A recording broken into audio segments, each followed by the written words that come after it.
ओंकार स्मरण।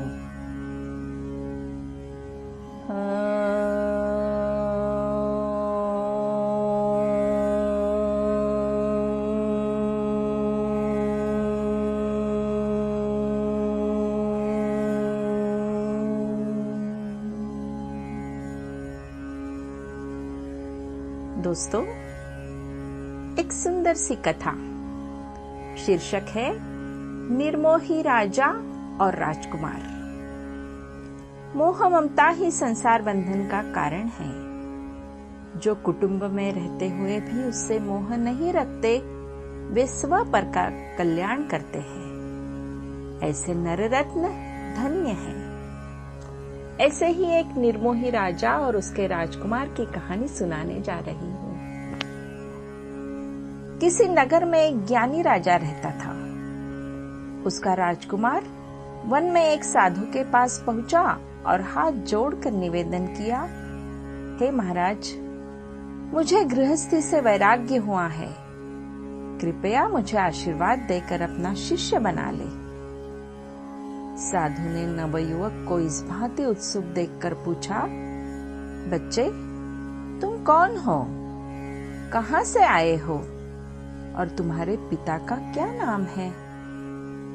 नवयुवक ने कहा, महाराज, मैं पास के गांव से आया हूँ। मेरे पिता राजा निर्मोही है, मैं उन्हीं का पुत्र हूँ। साधु ने कहा, राजा का पुत्र राजकुमार हूँ, ऐसा क्यों नहीं कहते? क्योंकि यही तुम्हारी योग्यता का परिचय है। पर मुझे आश्चर्य होता है कि राजा और निर्मोही कैसे? मैं जाकर देखना चाहता हूँ कि यथा नाम तथा गुण है या केवल नाम ही निर्मोही है। तुम बैठो, मैं अभी गांव में जाकर पता लगा कर आता हूँ। फिर तुम जैसा कहोगे किया जाएगा। साधु गांव में जाकर सीधे राजमहल में चले गए। साधु को किसी ने नहीं टोका। महल के बाहर द्वार पर दासी को देखकर उन्होंने कहा, तू सुन दासी राय की बात सुनाहूं तो ही, कुंवर विनाश्यो सिंह ने आनो पढ़ियो मोही। इस पर दासी ने उत्तर दिया, ना मैं दासी राय की, ना कोई मेरो राय, कर्मों के वश मेल यह हो यहाँ पर आए। दासी का उत्तर सुनकर साधु आगे गए और राजकुमार की पत्नी को देखकर उससे कहा, तू सुन चातुर सुंदरी अबला यौवनवान, वन में मारा शेर ने तेरा पति गुणवान। यह सुनकर वह तुरंत बोल उठी, निश्चय में यह बात है पूर्व योग संयोग, मिले कर्मवश आन हम, अब विधि कौन वियोग।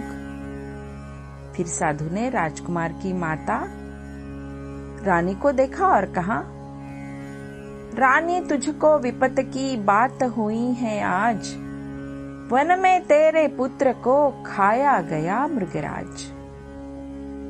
रानी ने साधु की बात सुनकर उत्तर दिया, एक वृक्ष डाले घनी पंछी बैठे आए, जो डारे पीली भई पंछी उड़ उड़ जाए। अंत में साधु राजा के पास पहुंचा और उससे भी कहा, राजा मुख कहत न बने जो कुछ बीती बात, सुत खायो मृगराज ने आंखों देखी बात। इस पर राजा ने कहा, तपसी तप क्यों छाड़ियो, यहाँ तनिक नहीं शोक, वासी जगत सराय का सभी मुसाफिर लोग।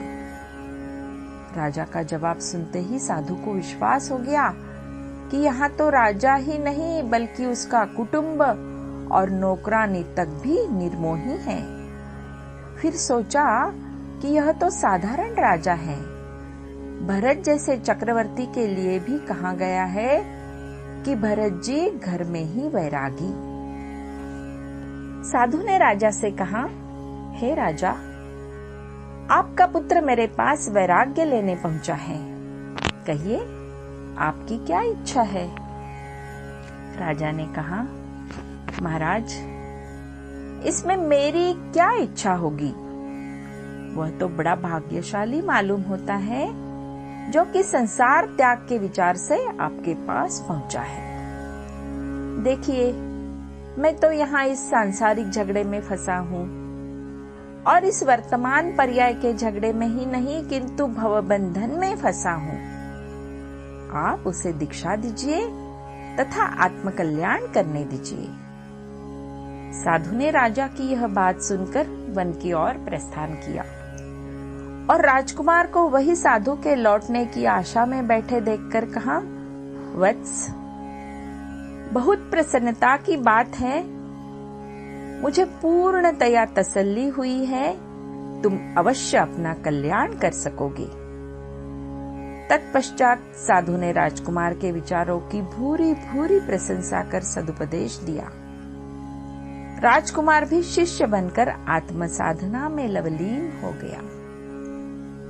धन्यवाद।